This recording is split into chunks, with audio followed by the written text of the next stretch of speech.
வணக்கம். இன்னைக்கு நாம எதை பத்தி பார்க்க போறோம்னா, தமிழக அரசோட சமீபத்திய அறிவிப்புகள் நம்ம வாழ்க்கைய எப்படி எல்லாம் பாதிக்க போகுதுன்னு தான். நிதி உதவி, புது ரூல்ஸ், எலெக்ஷன் வாக்குறுதிகள்னு எல்லாத்தையும் பத்தியும் தெளிவா ஒன்னொன்னா பார்க்கலாம் வாங்க. சரி வாங்க இன்னும் கொஞ்சம் டீட்டெயிலா உள்ள போலாம். இந்த புது புது அறிவிப்புகள்லாம் நம்மளோட மாச பட்ஜெட்டை, நம்ம குடும்பத்தை, நம்ம அன்றாட வாழ்க்கைய எப்படி டைரக்டா மாத்த போகுதுன்னு நம்ம தெரிஞ்சுக்க வேண்டாமா? அதை பத்தி தான் இப்ப பார்க்க போறோம். உங்களுக்கு ரொம்ப ஈஸியா புரியறதுக்காக இந்த முழு விஷயத்தையும் நாம 5 முக்கிய பகுதிகளா பிரிச்சிருக்கோம். முதல்ல குடும்பத்துக்கான நிதி உதவி, அப்புறம் மாணவர்களுக்கு என்ன சப்போர்ட், விவசாயிகளுக்கு ஒரு அப்டேட், வரப்போற லீவ் நாட்கள், கடைசியா எலெக்ஷன் வாக்குறுதிகள். சரி, முதல்ல நம்ம எல்லாரும் ரொம்ப எதிர்பார்க்கிற ஒரு விஷயத்துல இருந்து ஆரம்பிக்கலாம். அதாவது குடும்பங்களுக்கான பண உதவி பத்தின லேட்டஸ்ட் நியூஸ் என்னன்னு பார்க்கலாம். ஆமாங்க, கலைஞர் மகளிர் உரிமை திட்டத்தின் கீழே அரசாங்கம் பெண்களுக்கு ஒரு ஸ்பெஷல் நிதி உதவியா 5000 ரூபாய் அறிவிச்சிருக்காங்க. ஆனா ஒரு நிமிஷம், இந்த 5000 ரூபாயும் மொத்தமா ஒரே தடவையில வராது.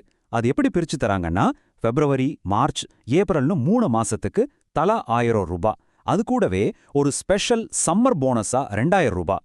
அது மட்டும் இல்லாம கூட்டுறவு வங்கிகள்ல 5 சவரன் வரைக்கும் வச்சிருக்கிற நகை கடனை தள்ளுபடி செய்யறத பத்தியும் யோசிச்சுட்டு இருக்காங்களாம்.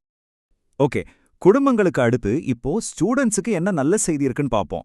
முக்கியமா ஹையர் எஜுகேஷன் படிக்கிறவங்களுக்கு ஒரு சூப்பரான அப்டேட் வந்திருக்கு. அதாவது இந்த புதுமை பெண் அப்புறம் தமிழ் புதல்வன் திட்டங்கள் மூலமா தகுதி இருக்கிற மாணவர்களுக்கு மார்ச் மாசத்துல பண உதவி கிடைக்க போகுது. இதோட முக்கிய நோக்கம் என்னன்னா, பசங்க படிப்பை பாதியிலே நிறுத்திடக்கூடாதுன்னு அவங்களுக்கு ஒரு சப்போர்ட்டா இருக்கணுங்கிறது தான். இங்க நீங்க நோட் பண்ண வேண்டிய முக்கியமான விஷயம் என்னன்னா, இந்த 2000 ரூபாய் மார்ச் மாசம் முதல் 2 வாரத்துக்குள்ளேயே தகுதியான ஸ்டூடெண்ட்ஸோட பேங்க் அக்கவுண்ட்டுக்கு டைரக்டா கிரெடிட் ஆகிடும் சொல்லிருக்காங்க. இப்போ நம்ம விவசாயிகளுக்காக ஒரு ரொம்ப முக்கியமான அறிவிப்பு வந்திருக்கு. குறிப்பா சென்ட்ரல் கவர்மெண்டோட PM கிசான் திட்டத்துல பணம் வாங்கிட்டு இருக்கிறவங்க இதை கண்டிப்பா கவனிக்கணும். அடுத்த 2000 ரூபாய் தவணை தொகை மார்ச் மாசம் கடைசிக்குள்ள வரணும். ஆனா அதை வாங்குறதுக்கு ஒரு புது ரூல் கொண்டு வந்திருக்காங்க. அதை நீங்க கண்டிப்பா ஃபாலோ பண்ணி ஆகணும்.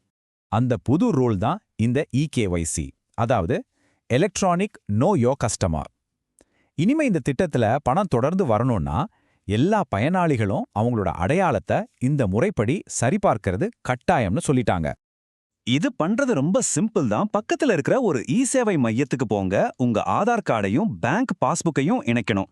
இந்த வேலையை நீங்க முடிக்கலன்னா அடுத்து வரப்போற 2000 ரூபாய் ஸ்டாப் ஆயிடும். சோ கொஞ்சம் கவனமா இருங்க. சரி, இப்போ கொஞ்சம் ரிலாக்ஸா மார்ச் மாசத்துல வரப்போற 2 பொது விடுமுறை நாட்கள் பத்தி பார்க்கலாம். உங்க கேலண்டர்ல மார்க் பண்ணி வச்சுக்கோங்க. பாத்தீங்கன்னா மார்ச் 4ஆம் தேதி ஐயா வைகுண்டர் தினத்துக்காக தமிழ்நாடு முழுசா லீவு. ஆனா மார்ச் 10ஆம் தேதி மண்டைக்காடு கோயில் திருவிழாவுக்கு கன்னியாகுமரி மாவட்டத்துக்கு மட்டும்தான் லோக்கல் ஹாலிடே. கடைசியா எலெக்ஷன் டைம் நெருங்கிடுச்சு இல்லையா? அரசியல் களம் இப்போ பயங்கர சூடா இருக்கு. ஆளும் கட்சி, எதிர்க்கட்சி 2 பேரும் என்னென்ன முக்கிய வாக்குறுதிகளை அள்ளி வீசிட்டு இருக்காங்கன்னு ஒரு பார்வை பார்க்கலாம். 2 கட்சிகளுமே குடும்பங்களை குறிவச்சு அழகழகா வாக்குறுதிகளை கொடுத்திருக்காங்க.